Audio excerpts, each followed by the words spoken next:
गोटे रेसिपी रे आपण दुईटी स्वाद पाइपर आपण केक कहींपर पिठा कहींपर घर को जब पाचिला कदली आसे 2-3 दिन पर एमती कला पड़ जाए। बहुत लोग कौन करती फोपाड़ी दियंती। आज कला पड़ जाइथिबा कदली रे गोटे बढ़िया रेसिपी आपण मानक तैयारी करके देखैबी। आशा करुच्ची निहाती भाबे आपनको पसंद आसीबो। नमस्कार, होममेड फूड चैनल को आपण समस्त को स्वागत जनाऊँगी। आशा करुच्ची आपण समस्ते बहुत भलरे थिबे। चलंतु स्टार्ट करिबा आजिर रेसिपी। देखंतु मु एठी 4टी पाचिला कदली नैची। कदलीटी जेहेतु 4-5 दिन पूर्वर आसला तो ऊपर चोपा गुड़िक एमती पूरा कला हो जाइए।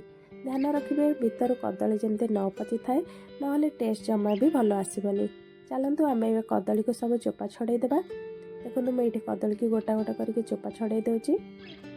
चोपा छड़े सारा पर आम ए कदली को छोट छोट पीस करके काटिबा।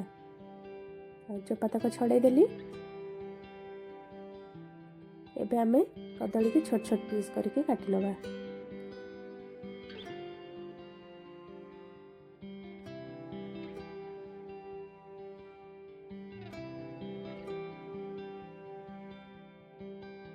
देखो ये सब कदली को मुझे छोट छोट पीस करके काटी नहीं भल भाव में। काटी सारा पर एबे आमे कौन करबा ना गोटे ग्राइंडिंग जार नबा।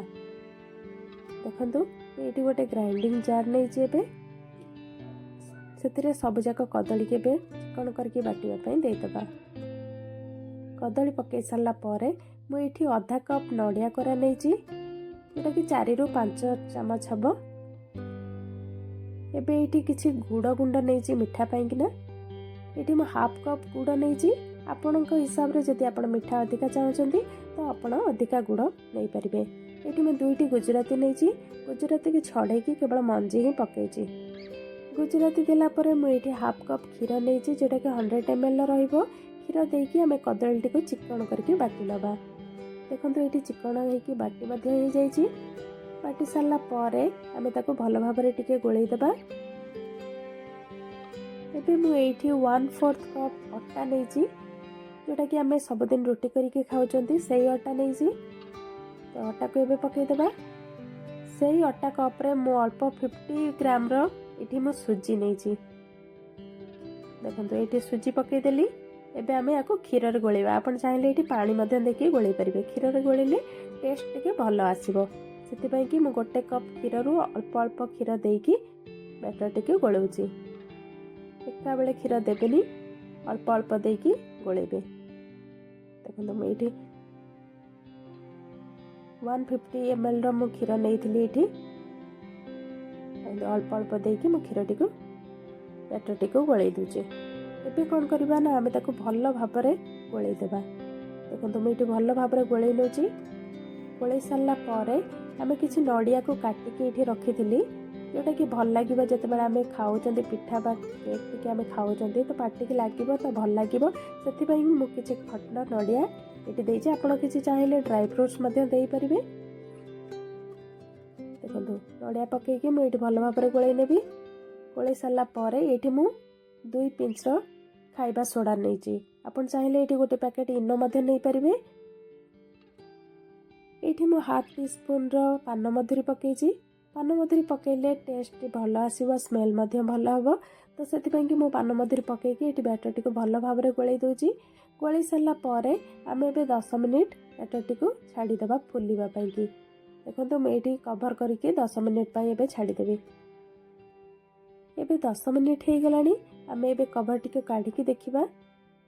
देखो ये आमर बैटर टी फुलिला फुलिला भाया देखा। तो आम जेहेतु मिठा बनाऊँच तो आम 2 पिंच टिके लुण ऐड करवा। देखो मुझे लुण ऐड कर दूची। लुण ऐड करके बैटर टी भल भाव में गोलई नबा। भल भाव में गोलई सारा पर मुझे गोटे केक पैन नहीं। आपन चाहिए छोट गिना बा छोट बाटी करें। ये केक पैन रे मु गोटे चामच देजी घी। आपन चाहिए तेल यूज करें। देखो घी टी को चारिआड लगेदेबा जमी आमर पिठाटी तले न लगे। भल भाव में लगे दूची। चारिपटे 4 साइड रे लगे दूची। भल भाव में लगे देची। लगेला पर आमे जो बैटर गोलैकी रखी एबे आमे पैन भितर दबा।